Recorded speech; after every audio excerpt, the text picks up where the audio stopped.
せ花の井戸とりゃんせ罪のないものとりゃんせ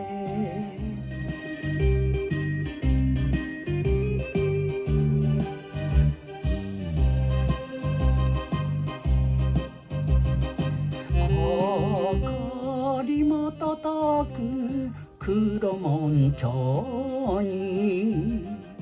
ごよごよの恋がするだてにゃささない角帯の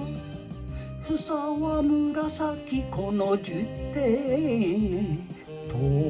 く下屋の遠く下屋の鐘が鳴る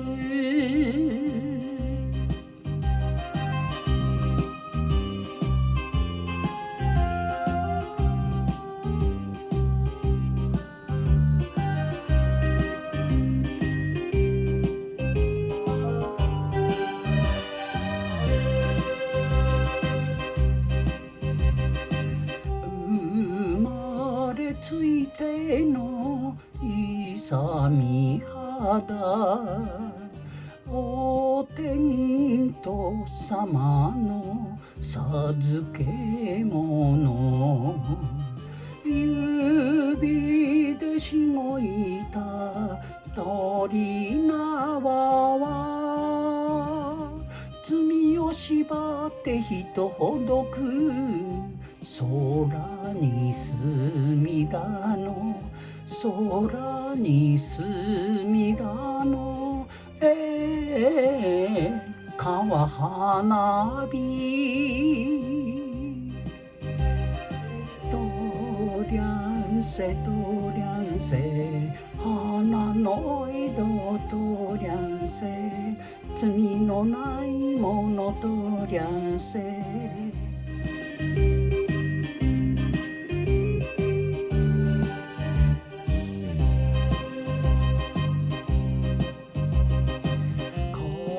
ざす御用の提灯は悪に泣いてる人のため短歌聞かせるその口で恋のいろはがなぜ言えぬ赤い夜桜赤い夜桜